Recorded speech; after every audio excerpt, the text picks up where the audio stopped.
guys, you're welcome back to my channel. Hope you guys are feeling good. My name is Bukumi Bikekran. So guys, we're going to be checking out this video together titled 20 German words America use all the time. Wow, and their real meaning. So let's watch, guys. You have definitely used these words before in English, maybe even on a daily basis, but Really? did you know that they're actually German?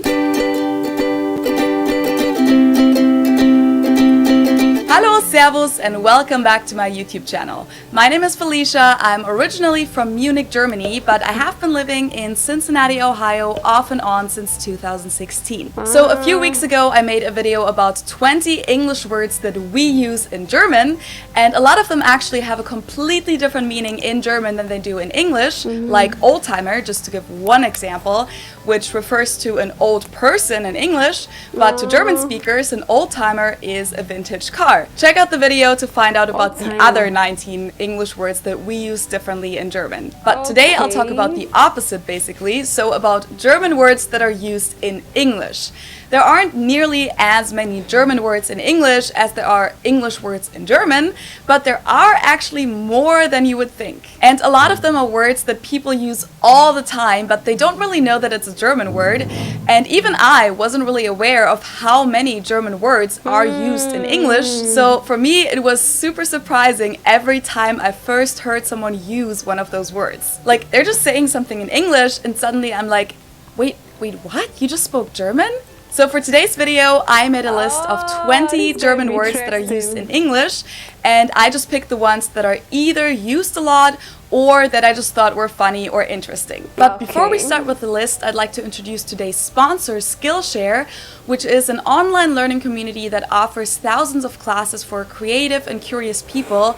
So there are a lot of video classes about photography, video making, interior design, and those kind of things. But you can also learn languages on there, German for example, if you want to, or even learn more about entrepreneurship. And especially in times like these, when we're all struggling with new challenges and all of this uncertainty, it can be a great way to stay inspired or practice some self-care by expressing yourself creatively, like by taking a journaling or a painting class, for example. I've actually taken a class called Simple Productivity: How to Accomplish More with Less, taught by Greg McEwen, and it was really helpful for me because I've been struggling with structuring myself and staying motivated these past few weeks. Maybe you can relate. And my biggest takeaway was to focus on what's essential to me personally and how I can prioritize that. So if you're interested in joining Skillshare as well, make sure to check out the link in the description below, because the first 1,000 of my subscribers to click the link will get a 2-month free trial of premium membership so that you can explore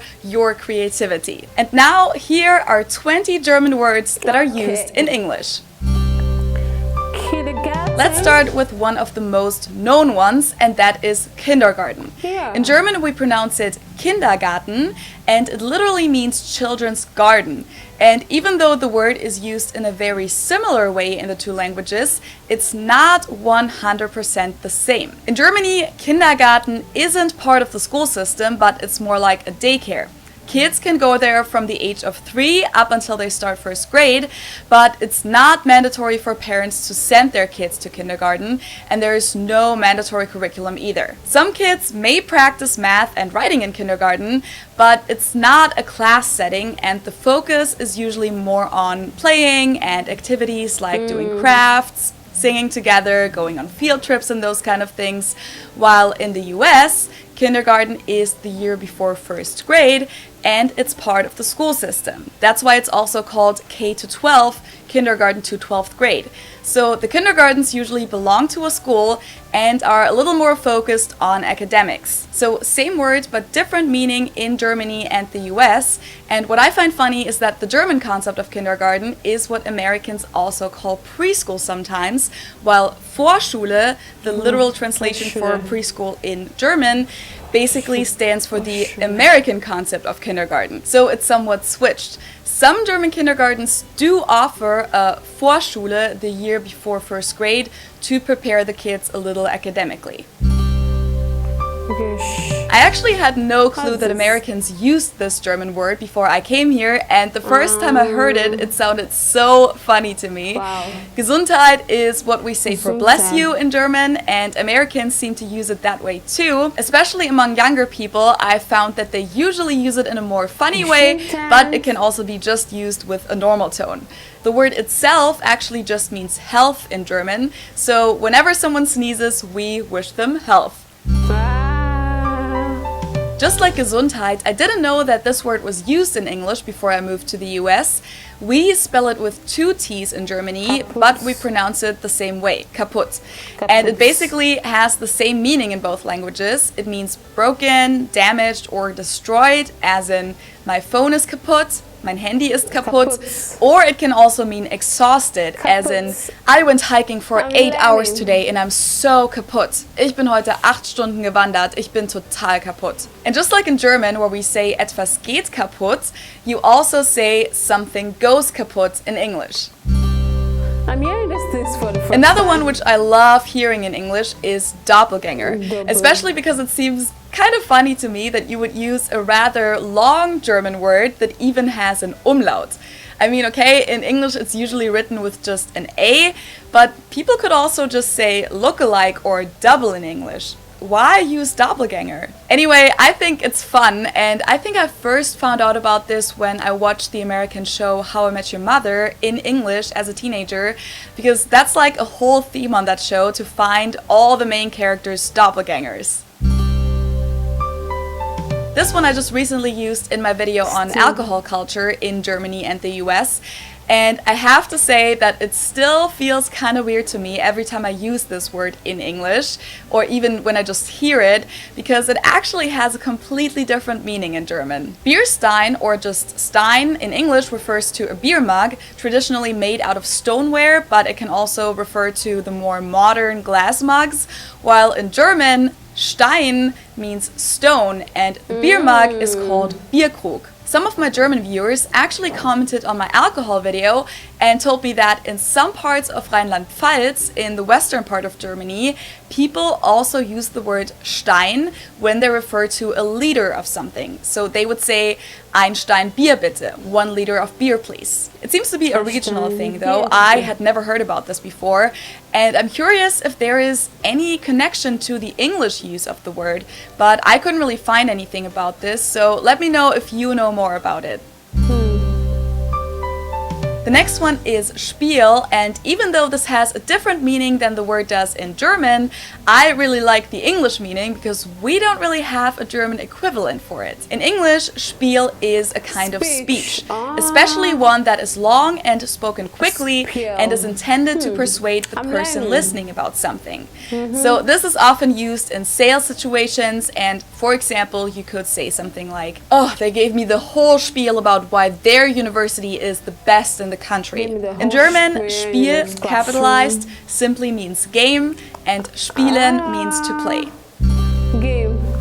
Speech. This one is not exactly a loan word from the German language, but it does have Germanic origins, and I included it in this list because I personally think that it sounds exactly like the German word Stuhl. But it's actually a so-called false friend because it has a different meaning in the two languages. Stuhl in German is a chair, while Stuhl in English is what we call Hocker in German. Kind of similar, but not quite the same thing. Dachshund. When Americans first used this word with me, I had no clue what they were talking about because I wasn't familiar with the word, and I also couldn't tell that it was supposed to be a German word with the English pronunciation, but now I know that Dachshund can be used in German as well, but it's actually more common to call the dogs Dackel in German. Dackel. Literally, this compound word consists of Dachs, badger, and Hund, dog. A badger dog, basically. And this is because the dogs were traditionally supposed to crawl into burrows and look for badgers. Wow. In English, this can also be used to describe a Wiener. Dachshund, wiener dog, but it can Wiener also dog. refer to just a wiener sausage or it's also often used instead of penis. In German, we say Wiener. The German W is pronounced like an English V, and it usually refers to the sausage. Wiener Würstchen would be the long version. It can also refer to a Wiener Schnitzel, which is also something to eat, or it can simply be used for a person from the Austrian city of Vienna, which is Wien in German. Wanderlust. This is kind of an old-fashioned German word that we pronounce Wanderlust, and it's literally the desire to wander. So it means you want to travel. The word was used a lot in the literature of the Romantic era, but you can also call this Reiselust or Fernweh in German, which the last one is also an interesting word because it's kind of like the opposite of Heimweh, which is homesickness. So Fernweh pretty much means far sickness. Oh my goodness, these words are like, it's not common in Africa. Like, I'm just kind of lost. The kindergarten is quite understanding, you know. Mostly people see kindergarten as a place where you take your children, where they play, for the children to get along, to learn, to play, you know. Yeah, but these words are big. Kaput. I'm learning, kaput. Kaput means broken. So I can just say, my phone kaput yesterday while I was eating. Don't mind me, guys. I'm really learning from this. Like, I'm even forgetting the word self. There's one, she says stien, I be stien. Oh God, I need to take my time and, you know, jot down these words and know their meanings, because it's really interesting to learn some of these words, you know. It's to make you advance, you know more, you know. It's not common in Africa. That's why I'm just kind of lost. Apart from that number one, kindergarten, everybody knows kindergarten. In Africa, we speak the word kindergarten, but the other ones, I'm learning. So let's keep watching, guys. This one is very similar to the German one, but it's not 100% the same. Angst, capitalized in German and with the German A, basically just means fear.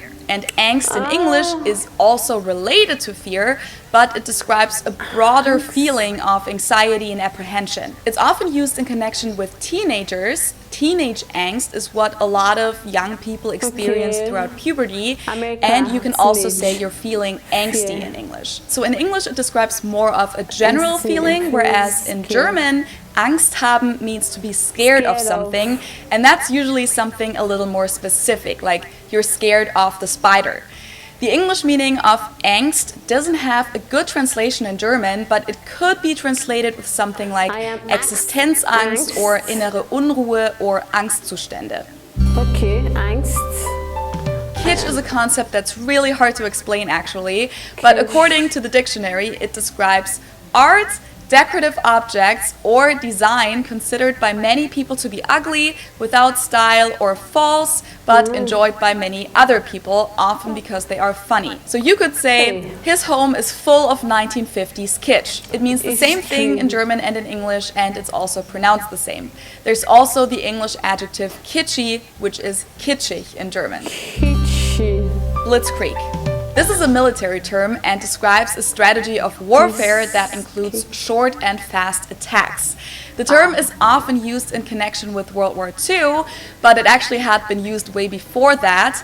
We pronounce it Blitzkrieg in German, and it literally translates to lightning war, because Blitz is lightning and Krieg is war. It's used the same way in both languages, and they even adapted the word blitz as a tactic in American football. This seems to be a very popular word in the US. I've been asked about this so many times.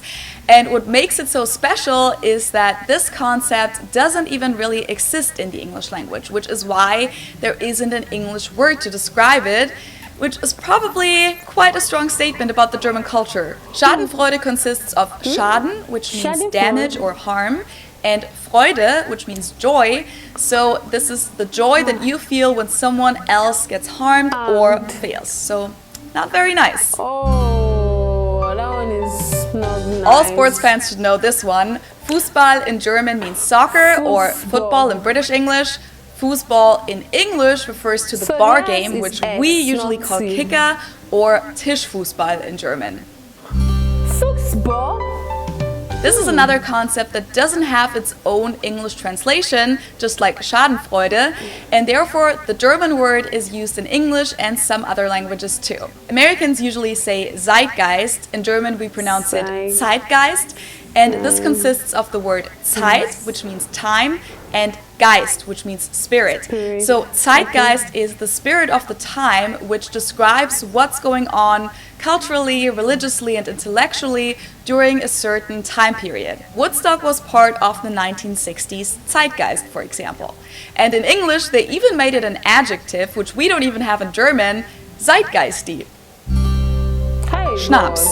This one I also mentioned in my video on alcohol culture. In German, we spell it like this and say Schnaps, and it means hard liquor. In English, it's mostly used as part of the name of certain liquors like peppermint schnapps or peach schnapps. Okay. Wunderkind. Wunderkind in English, Wunderkind in German, and this literally translates to miracle child. Wunder is miracle, Kind is child. So it describes a person that is very clever or talented and becomes successful at a young age. One of the most common examples for a Wunderkind is Mozart. Poltergeist. This looks a little bit similar to Zeitgeist. Poltern means to clatter and Geist means ghost or spirit, and this particularly describes a ghost that makes noises in the house and moves objects. Whether you believe in that or not is a different story. I don't believe in that. And last but not least, the final word on my list is Schmutz. This one is pronounced and used the same way in both languages, and it means dirt. And schmutzy in English or schmutzig in German means dirty. Oh my goodness, Schmutz means dirt. Wait, Fußball. Fußball. They all comes with X. I think Germany comes with S, and the normal one is T. It's just like football. Oh my goodness. That wunderkind. It said wonder means miracle, then kind means child. Hey, so if I want to refer to a child now, say kind. Oh my goodness. These are some words that I need to sit down and jot down, understand. God. This is so interesting. It sounds so crazy. That part where she even spoke one word that she said ghosts wandering about. Me, I don't believe in ghosts though. How do you know that ghosts are wandering about or they are moving about? To me, it's superstition. I don't believe in all those kind of things. So, to me, it's like you're telling me stories.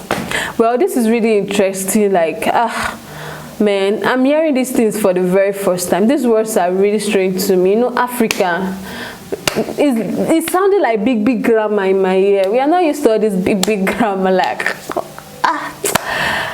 the only one I know I can remember is the wunderkind, the Fußball, the kindergarten. Everybody know. The other one is keeping my memory. Like, I just need to sit down and jot these things very well, and it's really interesting to learn. Like, you're trying to broaden your mind and learn more. And thank God I came across this video. I'm going to be adding some words into my vocabulary.